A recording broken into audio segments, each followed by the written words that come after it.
बिस्मिल्लाहिर्रहमानिर्रहीम अस्सलामु अलैकुम रहमतुल्लाह। नए निगरान वज़ीर-ए-आज़म अनवारुल हक काकड़ ने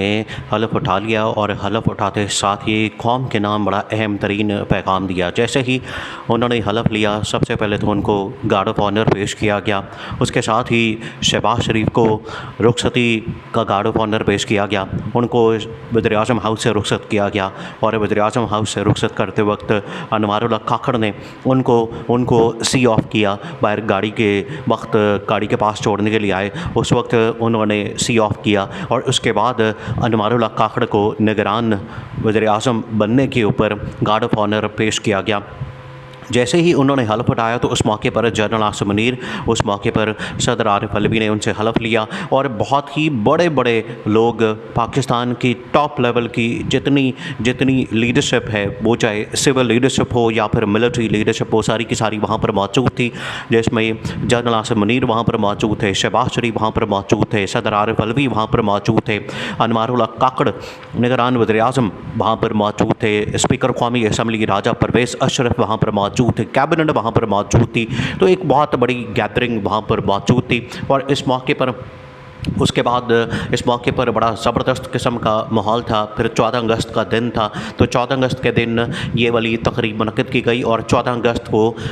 अनवारुल हक काकड़ ने निगरान वज़ीर-ए-आज़म का हलफ लिया। अब ये मामला तो बड़ा ज़बरदस्त अंदाज से हो गया, बड़ा खुश उसलूबी से हो गया कि जो पीडीएम हुकूमत थी, जो 16 महीने के अंदर इन लोगों ने तबाही और बर्बादी मचाई, इन लोगों ने पाकिस्तान का जो बेड़ा गर्क किया, उसके अंदर आसिफ अली जरदारी, शहबाज शरीफ, नवाज़ शरीफ, मरियम नवाज़, मौलाना फजलुर रहमान, ये 5-6 बिलावल भुट्टो, ये 5-6 लोगों का हाथ है। इन्होंने पाकिस्तान को तबाह व बर्बाद किया, इन्होंने पाकिस्तान के अंदर मुल्क का बेड़ा गर्क किया, इन्होंने मैशत की तबाही फेरी, इन्होंने मुल्क की तबाही फेरी, बेरोज़गारी में इजाफ़ा किया, महंगाई में इजाफ़ा किया, लाकानूनियत में इजाफ़ा किया, अमन व अमान की सूरत हाल को बिगाड़ा, आम आदमी का जीना हराम कर दिया, उसके पास रोटी के पैसे नहीं होते। अब ये हाल इन लोगों ने कर दिया है। अब दूसरी जानिब अनवारुल हक काकड़ ने जब खिताब किया, अनवारुल हक काकड़ ने जब आवाम के नाम, कौम के नाम एक बड़ा अहम तरीन पैगाम जारी किया, उसके अंदर अहम तरीन बातें देखिए। पहले तो आपने इस सेटअप को समझना है, निगरान सेटअप होता क्या है, फिर उसके बाद अनवारुल हक काकड़ की जानिब से जो बातें की गई और उसके बाद इमरान खान के हक़ में जो सबसे बड़ा ऐलान किया गया अनवारुल हक काकड़ की जानिब से, उसको आपने समझना है, क्योंकि उसी ऐलान की बदौलत, उसी ऐलान की वजह से आखिरकार इमरान खान की रिहाई मुमकिन होनी है। सबसे पहले तो आपने निगरान सेटअप को समझना है। देखिए, असल में निगरान सेटअप अभी जो अनवारुल हक काकड़ की सरबराही में आया है, अनवारुल हक काकड़ को वज़ीर-ए-आज़म मुंतखब किया गया है और ये ऐसा नाम है जो कि किसी के भी वहमो गुमान में नहीं आया और ख़ास तौर पर ये इस्टेब्लिशमेंट ने संभाल के रखा हुआ था, इस्टेब्लिशमेंट ने तैयार करके रखा हुआ था और इस्टेब्लिशमेंट ने कुछ अर्सा पहले तक इस बंदे को फ़ाइनल कर लिया था। लेकिन ना ही नवाज़ शरीफ इस बात के ऊपर एग्री कर रहे थे, ना आसिफ जरदारी इस बात के ऊपर एग्री कर रहा था, ना शहबाज शरीफ इस बात के ऊपर एग्री कर रहा था, ना मौलाना फजलुर रहमान इस बात के ऊपर एग्री कर रहे थे। आप इस तरह से समझ लें कि कोई भी पीडीएम की जमात, जो पीडीएम की जितनी जमातें हैं, उसके बाद इनके इख्तलाफात भी खुलकर सामने आए, लेकिन कोई भी पीडीएम की जमात, ये 13-14 जमातें जो इनको ज़बरदस्ती मिला के, ज़बरदस्ती इनका मुकम्मका करवा के इनको हुकूमत दिलवाई और 16 महीने की हुकूमत आपकी, उसकी जो कारकर्दगी, उसकी जो स्याह कारकर्दगी है, स्याह कारनामा है, काले कारनामे हैं, वो अब आवाम के सामने, पाकिस्तान के सामने, जो 25 करोड़ की आबादी है उनके सामने है। अब अनवारुल हक काकड़ का नाम जो है वो किसी के लिए एक्सेप्टेबल, ये पीडीएम की जमातों के लिए एक्सेप्टेबल नहीं था, लेकिन इस्टेब्लिशमेंट, जनरल आसिम मुनीर इस बात के ऊपर डटे रहे कि हमने यही बंदा लगाना है, इसी बंदे को हमने वज़ीर-ए-आज़म बनाना है, इसी बंदे को हमने निगरान सेटअप इसकी सरबराही में बनाना है और उसके बाद बाकी काबीना बनानी है। तो अगर आप ये समझते हैं कि हम इसहाक़ डार को बना दें, कतन नहीं,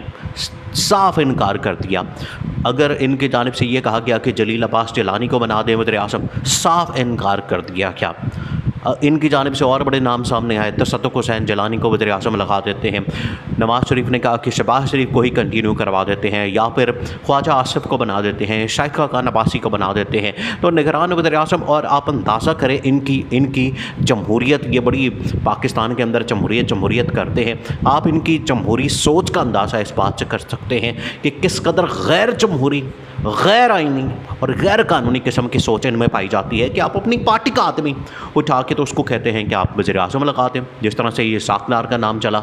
और बाकी जिस तरह से नाम चलते थे। तो इनकी अक्ल और मत मारी गई है कि एक ऐसा सेटअप, निगरान सेटअप जो कि गैर जानिबदार होता है, इम्पार्शल होता है, उसका किसी की तरफ झुकाव नहीं होता, सियासी तौर पर किसी के साथ कोई वाबस्तगी नहीं होती, ऐसा गैर जानिबदार सेटअप आइन और कानून की रूह के मुताबिक, जमहूरियत के असूलों के मुताबिक होना चाहिए। लेकिन ये अपने अपने पार्टियों के अंदर से बंदे उठा के नाम लेके तो बैठे हुए थे, इस वजह से इनको सबको फारिग कर दिया, किसी की बात नहीं सुनी गई। तो इस्टेब्लिशमेंट ने आखिरकार ये नाम दिया। राजा परवेज़ अशरफ और शहबाज शरीफ के दरमियान आखिरी मुलाकात हुई। उस मुलाकात में राजा परवेज़ अशरफ मैंने कह दिया, राजा रियाज ने वो नाम सामने रखा। राजा रियाज जो कि अपोजिशन लीडर है, राजा रियाज ने वो नाम सामने रखा और राजा रियाज ने कहा कि ये वो नाम है। और शहबाज शरीफ को भी पहले बता दिया गया था, राजा रियाज को भी बता दिया गया था कि आपने बस ये नाम लेना। शहबाज शरीफ ओके कर देगा, आप बेफिक्र होके जाएं, 3, 4, 5, 6, 10, 12 सब भूल जाएं, सिर्फ एक नाम आपने ये जाके देना है और इसी नाम के ऊपर हमने फ़ाइनल करवाना है। आप उनको जाके दे देंगे, वो खुद ही मान जाएंगे। शहबाज शरीफ मिलने से तो इनकार कर रहा था, इसको राजा रियाज को भेजा गया कि तुम जाओ, वो मिलने के लिए कह रहा है, नहीं कह रहा, वज़ीर आज़म हाउस तक पहुँचो और अंदर तुम्हारे जाने का बंदोबस्त करवा देंगे। राजा रियाज पहुँचा, उसने ठक करके पहला नाम दिया, दस्तखत करवाएं, तस्वीरें बनवाई है और बाहर ला के तो उसका नाम जो है वो अनाउंस कर दिया। इतनी ज़्यादा आप इससे अंदाज़ा कर सकते हैं कि इनको इतना ज़्यादा ये नाम नागवार गुजरा कि शहबाज शरीफ ने ये गवारा नहीं किया कि बाहर आके राजा रियाज के साथ मिल के ये प्रेस कॉन्फ्रेंस कर दे या राजा रियाज के साथ मिल के नाम जो है उसको अनाउंस कर दे, उसका नाम जो है ये फ़ाइनल तौर पर अनाउंस कर दिया जाए। उसके बाद ना शहबाज शरीफ की जानिब से, ना नवाज़ शरीफ की जानिब से और ना ही आसिफ अली ज़रदारी की जानिब से कोई मुबारकबाद इस नए वज़ीर आज़म को दी गई। तो आप इनकी अक्ल और इनकी सोच का यहाँ से अंदाज़ा कर सकते हैं कि इनको ये बहुत बड़ा झटका और बहुत बड़ा डंडा क्या है। ये जो इन्होंने यहाँ पर लूटमार मचाई हुई थी कि हम हर जगह पर अपना बंदा फिट करके जाएंगे, अपना बंदा लगाएंगे, ये इनको जवाब मिल गया है। अब अनवारुल हक काकड़ ने हलफ उठा लिया है निगरान वज़ीर आज़म का और सबसे पहले खिताब के अंदर उन्होंने पाकिस्तान में इमरान खान से मुतल्लिक, पाकिस्तान के अंदर मामलात से मुतल्लिक, सियासी इंतशार खलफशार ख़त्म करने से मुतल्लिक, मामलात को बेहतर करने से मुतल्लिक, पाकिस्तान के मुआशी हालात को बेहतर करना, सियासी मामलात को बेहतर करना और आगे चारों सूबों में अब निगरान हुकूमत कायम हो चुकी है वफाक समेत। तो ये बड़ा क्लियर पैगाम उनकी जानिब से दिया गया कि पाकिस्तान के अंदर हमने ये किसी सूरत इंतशार खलफशार, ये आपस की लड़ाई झगड़े और इनकी मार कुटाई और ये सब कुछ हमने बंद करना है। ये जो इमरान खान का मामला है ये अदालतों का मामला है, अदालतों की तरफ से सज़ा दी गई है, लेकिन ये सज़ा जो है ये लगता है कि बहुत ही ज़्यादती और जुल्म वाली बात है। इस वजह से इनके वकला की जानिब से जो आगे मामलात चलाए जा रहे हैं उसमें हो सकता है कि उनको आखिरकार रिहाई मिल जाए और वो बरी हो के बाहर आ जाएँ।